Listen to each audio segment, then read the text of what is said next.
chikadoras! Narito na naman ang aking chika, Janine Gutierrez at Jericho Rosales, nagpasabog agad-agad sa buwan ng Mayo.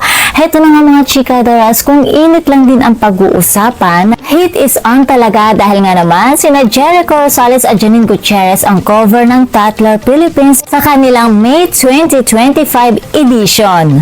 Sabi mga chikadoras, hindi lang sila mga award-winning actors, kundi certified it couple na rin ngayon. Ano naman ang photo na ito mga chikadoras, ang intense ng titikan, ang lapit ng katawan, at ang confident ng pagkakayakap. Janine, in that low-back black dress with gold chains, goddess energy. Tapos si Echo naman, na nakasando lang, pero biglang naging high fashion. O sino ka dyan, Mr. Rosales?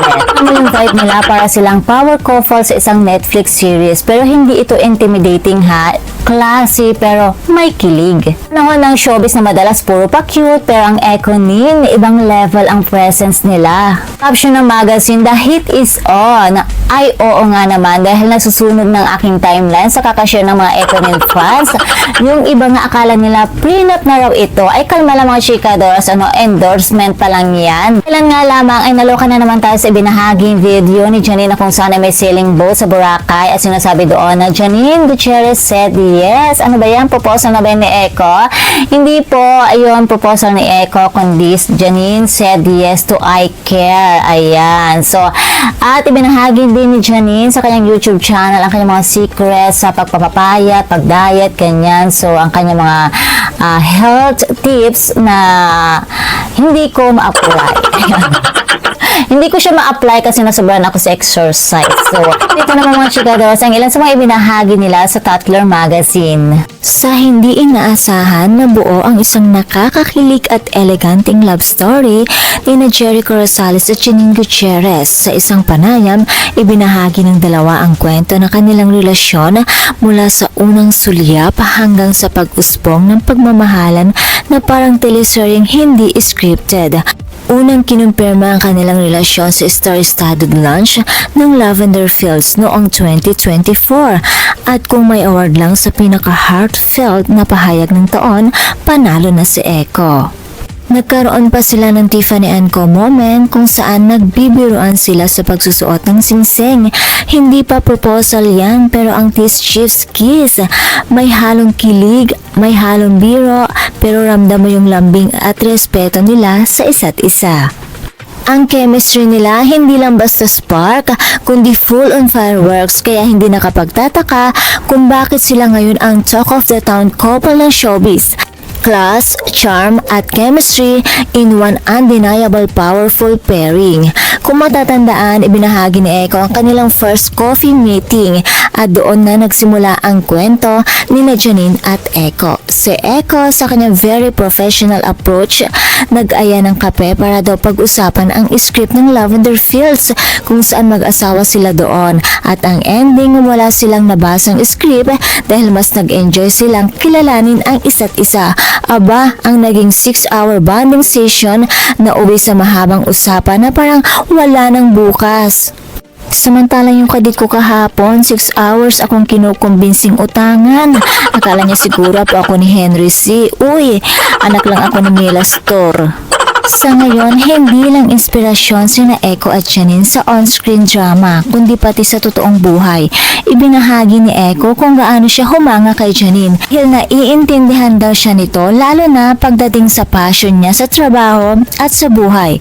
Pareho raw silang mahilig sa dagat, long drives at vintage cars. Para naman kay Janine, naging mas buo ang loob niya dahil kay Echo. Ayon sa kanya, supportive si Echo dahil lagi niyang pinapaalalahanang posible ang lahat. Aminin natin mga chikadoras, ganitong klaseng pag-ibig na hindi lang pang post sa social media kundi pang forever na. Yung hindi lang kilig kundi may respeto, suporta at laya. At wala ngang duda, isa sila sa mga pinaka-in-demand at pinag-uusapang showbiz couples ngayon. Pero ang nakakakilig dito, hindi sila masyadong pressured sa kung anong susunod. Focus sila sa present, sa bawat araw na magkasama sila at sa mga simpleng bagay na mas naging espesyal dahil magkasama sila. Ayon pa kay Janine, napaka-cool guy talaga ni Echo. Pero hindi lang siya cool, Multi-layered, sweet, adventurous, kind-hearted at kahit simpleng bagay daw umano gaya ng mga panunood ng pelikula sa bahay o pagluluto, todo bigay si Echo. Ramdam na ramdam din ni Janine ang pagiging presence at attentive niya. Gayunpaman, hindi rin sila exempted sa tampuhan at misunderstanding. Pero para kay Jericho, normal lang yan. Kailangan talaga yan sa anumang relasyon. Ang mahalaga, meron silang open communication, ang dedmahan at walang silent treatment. At ayon pa kay Janine, simple man pakinggan pero sobrang laking bagay yung willingness niyang makinig at makipag-ayos. Kung sa teleserye may conflict resolution, sa real life nila merong mature communication with love at respect. Kaya naman sila na talagang ultimate peg ng relation goals ngayon.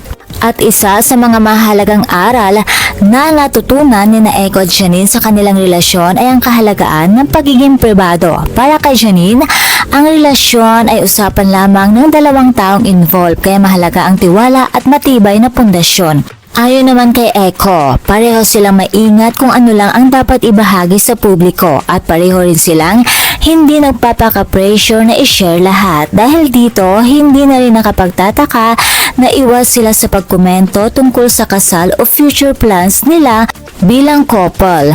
Ayon pa kay Janine, bago pa lamang sila at mas gusto nilang dahan-dahanin ang lahat. Sa ngayon, ay excited sila sa mga bagay tulad ng pagbabalik sa Japan birthday trip nila at isang proyekto silang dalawa mismo ang magbuo mula umpisa hanggang dulo. Super excited na din kami dito mga chikadoras. At bukod nga sa love life, abala rin si Echo sa kanyang bagong project na Quezon. Abala din ito ngayon sa pangangampanya sa party list ng Ako Bicol. Habang si Janine naman ay tuloy-tuloy pa rin sa kanyang mga proyekto matapos ang kanyang pagdadalamhati. Mga chikadoras, bago pa lang ang Econin pero parang 10 years na sila, so dami na nilang pinagdaanan, di ba? Through ups and downs, talaga naman na nandyan sila para sa isa't isa. Ang ganda lang ng pagkabuild ng kanilang relasyon. More than the photos, ang pinaka-powerful talaga na i-share sa atin is how to celebrate two strong individuals na ngayon ay pinagsama. Janine na fierce and fearless sa career niya, at si Echo naman na timeless ang charisma, together showbiz royalty. Kung ito ang kanilang paandar sa Tatler, ano pa kaya ang pasabog ng Echo ni? Naku, abangan natin yan mga chikadoras dahil sa tingin ko hindi pa ito ang pinaka-peak ni na Echo at Janine. Hindi pa lang, baka may mas masilo pa tayo sa susunod. Kaya na mga chikadoras, abangan natin yan. And that's all for the mga chikadoras. For more showbiz update and for more Econin update, please don't forget to like, share, and subscribe my channel. Thank you for watching.